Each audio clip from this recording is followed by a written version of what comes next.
presentamos. Es Alejandra, Zaira, ambas fuimos coordinadoras del proyecto Aula durante nuestro segundo semestre. Nosotros entramos a la preparatoria en pandemia. No conocíamos la escuela y en enero dijeron, pueden regresar. Y no teníamos idea de qué era Proyecto Aula. Si bien habíamos hecho uno en el primer semestre, nada fue igual. En primer semestre desarrollamos nuestro proyecto en línea y fue como, pues sí, investiga tu presentación y después al final del semestre pues haces una presentación en línea y ya. El proyecto Aula se desarrolla en todos los semestres y se hace una investigación ya sea social, cultural o para la industria, algo que te pueda ayudar para tu futuro. Y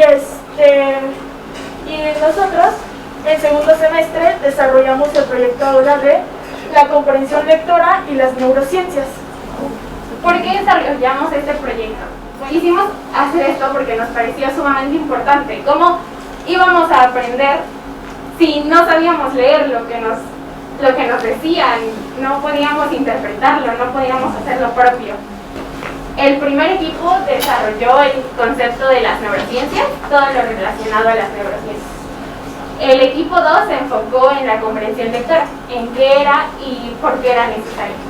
El equipo 3 hizo la relación que existía entre las neurociencias y la comprensión lectora.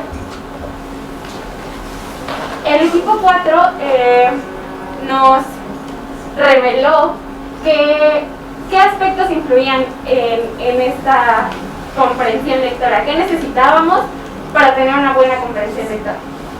El equipo 5, algo muy relacionado a lo que ustedes estuvieron hablando, es las consecuencias de la pandemia en la comprensión lectora. Si bien sabíamos que México no tiene uno de los mejores lugares en comprensión lectora, ¿qué pasó en la pandemia? Y por último, el equipo 6 nos da algunas alternativas para solucionar este problema. Primero, las neurociencias se dividen en muchas ramas. La que más nos importa a nosotros es la cognitiva, la que nos dice cómo aprendemos. Y si bien esto fue sumamente importante porque necesitábamos aprender a investigar, y fue el primer paso. Creemos que fue un proyecto, además de difícil porque no nos conocíamos, porque nunca nos habíamos enfrentado a investigar nosotros solos. Si bien teníamos asesorías, era nuestro proyecto al final de cuentas. Así que las neurociencias estudian de forma integral el sistema nervioso. Hablamos de dos hemisferios, el izquierdo y el derecho, y decimos que para la comprensión lectora necesito de ambos, porque necesito imaginar o hacer propio lo que estoy leyendo para poder comprenderlo. A continuación hablaremos del siguiente tema, que sería la comprensión lectora.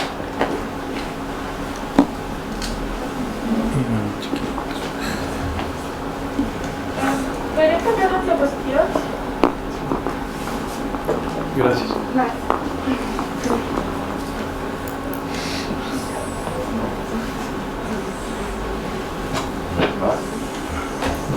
Bueno, yo soy un integrante del equipo número 2 y en este caso yo les hablaré de lo que es la comprensión lectora. La siguiente diapositiva, por favor.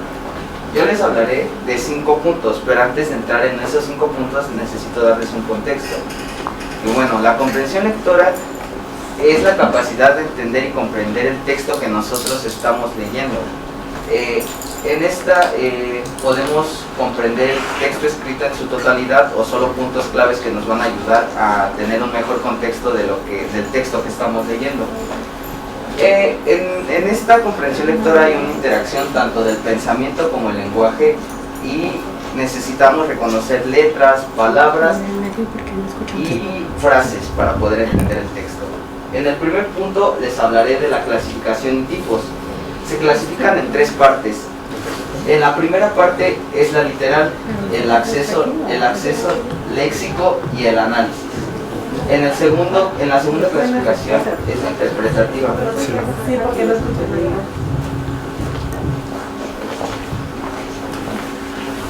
Gracias. Sí, gracias. En el segundo es la interpretativa, que básicamente se trata de la integración y resumen. Y en la crítica es la elaboración de nuestro propio criterio a lo que nosotros hemos leído del texto. En el segundo son las técnicas. Hay 4 técnicas diferentes para nosotros comprender de una mejor manera el texto. El primero es la periodística. Es cuando nos hacemos preguntas sobre el texto, que es cómo, cuándo, por qué, dónde, cómo y todo ese tipo de preguntas. El segundo son los mapas conceptuales, que nos van a ayudar a seguir desarrollando hasta sacar una conclusión y así poder tener el contexto de todo lo que hemos leído. El titular párrafos, que se basa prácticamente en entender la idea principal de cada párrafo del texto y así tener puntos claves para comprenderlo. Subrayar, que pues casi es una que todos hacen para entender un texto, es con remarcar lo más importante e ideas principales de cada texto. Yo les hablaré del tercer punto, que es el impacto en el ambiente académico, que pues como bien lo decía mi compañera, no tenemos un buen puesto en nivel de comprensión lectora. Estamos rodeados de información en bastantes lados, ya sea en internet, en la escuela, en cualquier lugar tenemos información que tenemos que comprender para saber qué tenemos que hacer. El cuarto punto es el sistema de enseñanza actual.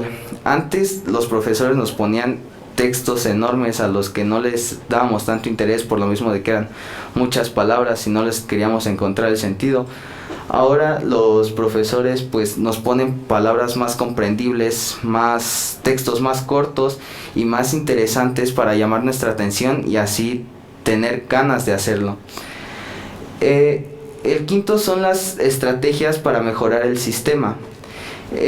Una de las estrategias es tener una rutina antes de empezar a hablar de algo, porque si nada más empezamos a hablar de algo sin tener un contexto, no vamos a tener bien entendido lo que nos están dando a una plática. Empezar con un calentamiento mental, introducir ciclos y patrones, utilizar el movimiento y cambiar el nivel y el tono de voz durante la exposición.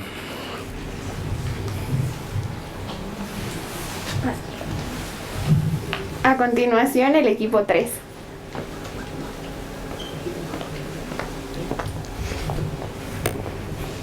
¿Puedes cambiar de diapositiva, por favor?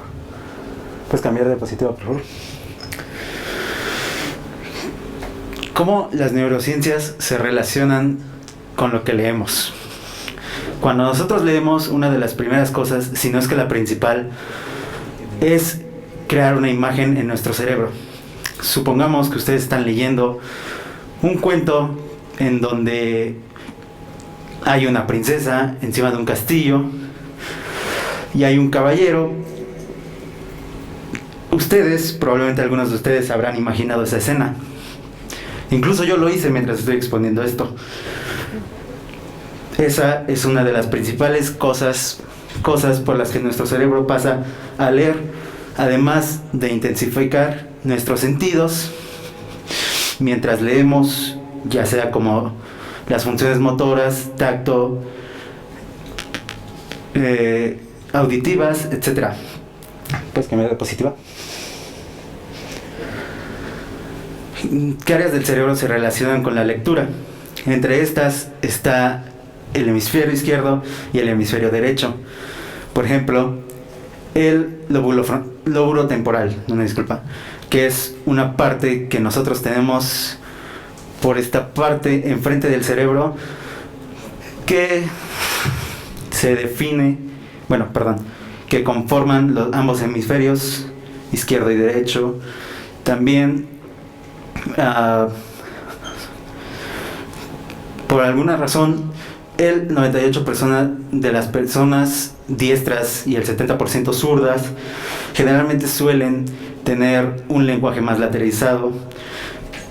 Como la profesora mencionó, cuando nosotros entramos en pandemia, las consecuencias fueron grandes. Yo las viví y una de estas fue un lenguaje informal, gracias a las redes sociales.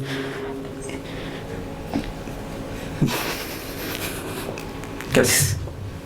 Muy bien.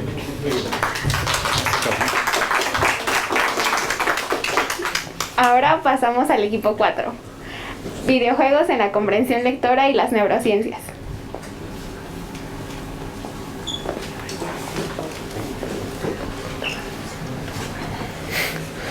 Nosotros investigamos que los niños en las primarias, en los kinders, no aprendían y no sabían leer, ya que durante la pandemia nunca habían leído un libro, no lo habían tocado, y nosotros nos dimos cuenta que habían juegos que podían fomentar eso. También vimos que algunos factores eran lo que los alumnos ya conocían sobre el tema, la dedicación que ellos tenían para aprender y leer, nosotros mismos como lectores, si queríamos o no, y vimos que había 5 diferentes niveles de lectura, que eran nivel primario, profundidad, interencial, crítico y apreciativo. También vimos que habían juegos como cambiar la historia, inventar cuentos, historias a partir de imágenes, un dado en el cual nosotros podíamos cambiar la historia, qué sucedía después de lo que nosotros leíamos, el poder imaginar y crear, y dados con preguntas en las cuales los alumnos imaginaban. Podemos cambiar de diapositiva. Nos dimos cuenta que los niños desde muy temprana edad aprenden y son una esponja para absorber información muy rápido, y que los juegos son una parte muy esencial en su vida cotidiana, ya que interactúan con más niños, profesores, adultos, entre otras cosas. Y muchos tienen un trastorno lector, que no es no querer aprender, no es un trastorno intelectual o una falta de desarrollo, sino que también se relacionan a otros trastornos como es el de los números y la escritura, que son la dislexia y la hiperlexia. Bien, ahora va el equipo 5 y es las consecuencias que adquirimos mediante la pandemia. ¿Podría cambiar la diapositiva? Gracias. La ONU nos ha dicho que mediante la pandemia pasó un catástrofe, así lo describe. En México se afectó el aprendizaje de los niños de primaria con un 80% de insuficiencia en la comprensión lectora. O sea, no había el suficiente requerimiento de la comprensión lectora. La pandemia revirtió la tendencia baja del consumo de libros en los últimos años. Los niños, los adolescentes ya no querían comprar libros, o sea, era como que, pues ¿para qué? Y luego, ¿cuáles son las etapas para desarrollar una buena comprensión lectora? Las etapas para desarrollar una buena comprensión lectora es en la comprensión lineal, la comprensión inferencial y la comprensión crítica, y esto se puede desarrollar más fácilmente durante los 5 y los 8 años. Ahora, ¿cómo nos afectan las redes sociales en la comprensión lectora? El uso de las redes sociales disminuye la capacidad de comprensión lectora, o sea que mediante nosotros leyéramos palabras abreviadas, palabras mal escritas, que leyéramos artículos súper chiquitos que encontrábamos en internet. Nos hacía que al momento de que ya tuviéramos que leer algo más grande nos daba flojera o no entendíamos porque no desarrollábamos más nuestro nivel para poder expresarnos, para tener mejores palabras, mejor dicción. No lo desarrollábamos por lo mencionado de la abreviación de las palabras y la mala escritura.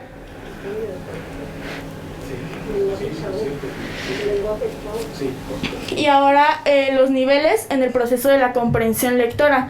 Tenemos lo que es la comprensión literaria, la comprensión diferencial, la comprensión literaria y la comprensión crítica.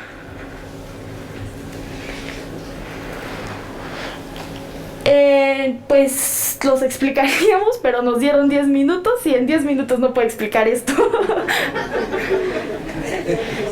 Ahora continúa con el equipo 6 y la evaluación de la comprensión lectora y los antecedentes de las neurociencias en la historia.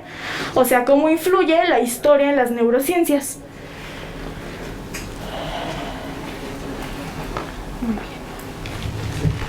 Bueno, para empezar explicando mi tema, ¿qué organismos intervienen en la comprensión lectora? Principalmente son 3: Escala de 0,9, Planea y PISA, donde estos observan y hacen pruebas que nos ayudan a entender nuestros conocimientos en la vida cotidiana. Regularmente estas pruebas las hacen a jóvenes de 15 años o que cursan el primer grado de preparatoria. Bueno, un sabías que preocupante que está aquí en la presentación es que el 71.6% de la población adulta que sabe leer y escribir leyó al menos algún libro, revista, periódico o página de internet. ¿Sabías que es muy importante? Bueno, yo lo tomo muy importante porque sí hay una reducción bastante grande desde 2016 del 9.2%, que esto aplica que nuestra población es bastante grande. Al tener una población muy grande, este porcentaje es muy inaceptable por técnicamente los métodos de educación que tenemos. Esto sí se deberá de manejar y corregir rápidamente porque esto refiere a que en México no hay una buena comprensión lectora, lo que sí nos afectó a nosotros y por eso hicimos este proyecto. Bueno, para terminar el último subtema de nuestro equipo va a pasar mi compañero Medina Piña Víctor. Bueno, antes que nada, buenas tardes y muchas gracias por estar aquí. Se aprecia mucho a los que no se fueron. Y ahora yo les explicaré el tema, tal vez el más interesante de esto. O sea, toda la historia que hay detrás de todo esto. O sea, cómo pasó. Y para eso tenemos que regresarnos hace unos 90 años atrás, más o menos. Cuando una persona llamada Adolfo Hitler llegaba al poder a Alemania. Un 30 de enero de 1933, ese señor llegó al poder de Alemania y con él llegaba el sueño de crear una superraza, de crear superhombres, de la raza aria, como él decía. Y también tras esa mentira de él crear a los supersoldados o superpersonas, las personas perfectas, estaban atrás todos los genocidios, todos los experimentos que hizo él para tratar de lograr este objetivo. Y es ahí donde entra el llamado tema de los crímenes del capitán Rachel. El capitán Rachel fue un médico que experimentó con personas judías, que eso significaba baja definitiva, o sea que sí o sí la persona que estaban usando para los experimentos iba a morir. Entonces él experimentaba conforme a la presión y a los cambios bruscos de la temperatura que tenía el cuerpo, porque él se empeñaba más que nada en revisar a la fuerza aérea. Entonces cuando un avión era dañado y el piloto se eyectaba, chocaba contra una pared de aire que iba a muchísima velocidad, lo cual le podía causar al piloto daños severos en la columna hasta dejarlo sin caminar o incluso podía encogerse su cuerpo y en algunos casos la muerte. Entonces es por eso que Rachel hacía esos experimentos para tratar de mitigar esos efectos sobre el cuerpo humano. Y fue ahí donde conoció a su socio Himmler y al llamado doctor de la muerte, Joseph Mengele. Y juntos ellos dos hacían los experimentos que, más allá de todo esto, llevaron a la Fuerza Aérea Alemana a ser una de las más temidas. ¿Por qué? Porque ahora cada vez que su avión era dañado y el piloto se dictaba, ya no sufría daños, gracias a los trajes que diseñaron estos doctores. Pero bueno, después de eso, en 1945 acabó la Segunda Guerra Mundial, con la caída de la bomba de Nagasaki y Hiroshima. Y también y con eso inició otro conflicto que duró 40 años, la llamada Guerra Fría, donde el bloque comunista y el bloque socialista se iban a entrar en una lucha encarnizada por ver quién tenía más el poder del planeta. Y es ahí donde, a pesar de que vemos de que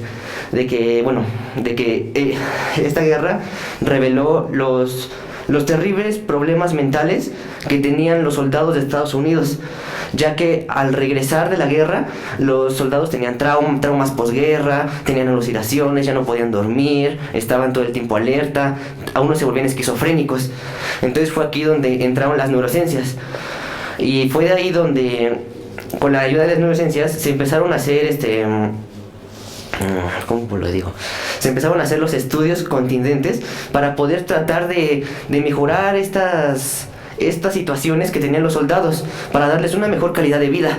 Y es entonces ahí donde también entran la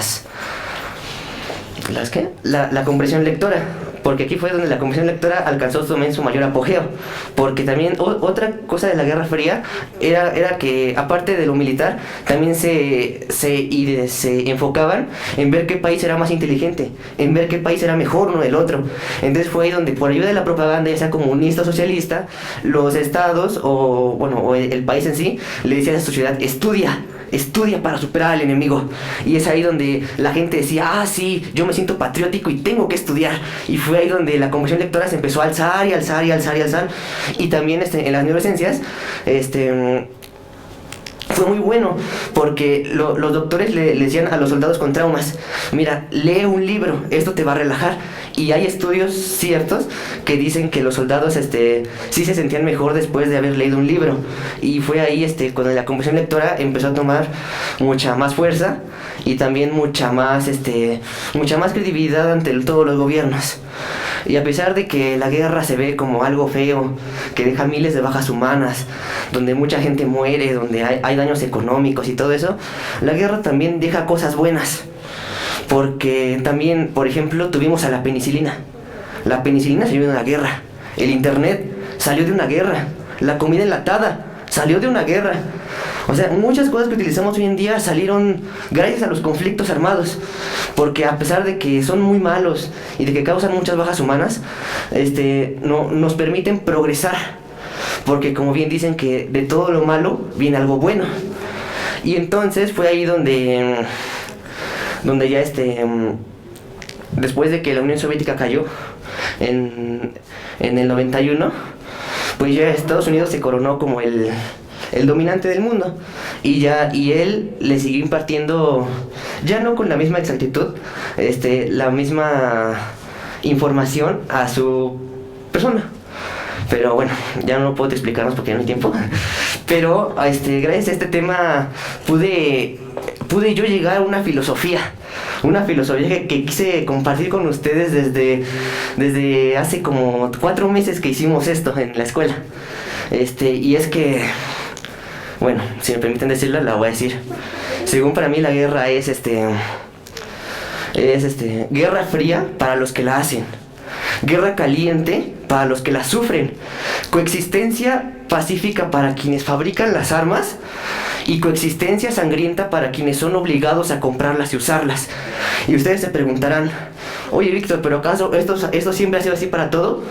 Y yo les diré: sí, por todo nos referimos al sistema gobernador del mundo controlado por el poder de los ejércitos, porque desde Heráclito hasta von Clausewitz o Kissinger, la guerra es el origen de todo. Gracias.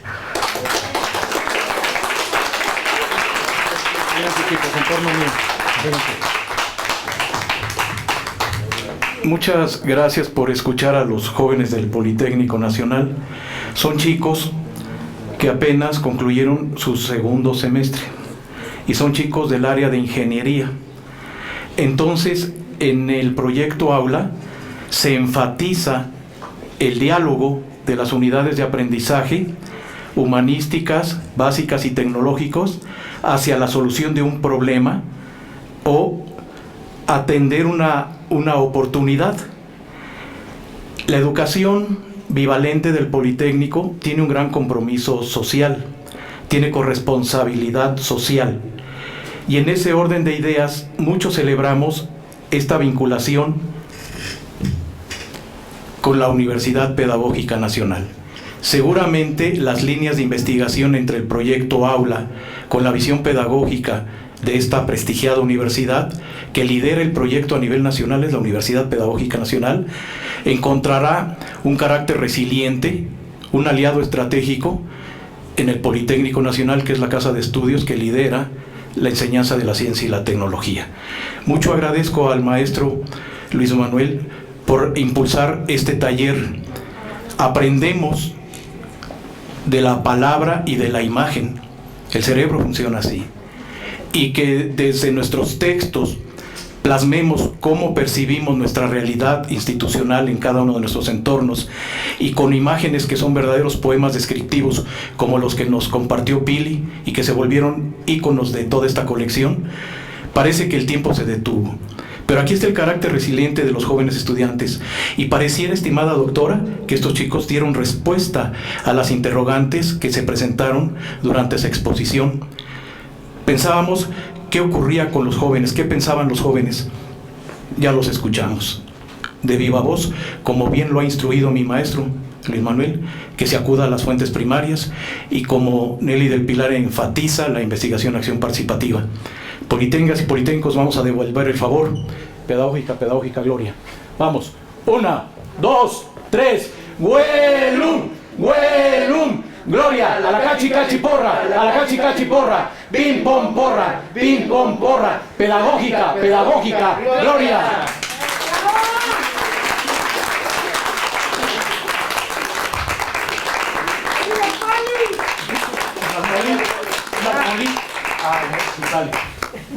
Una, dos, tres. ¡Huelum! ¡Huelum! Gloria, a la cachi cachi porra, a la cachi cachi porra, pim pom porra, pim pom porra, Politécnico, Politécnico, gloria.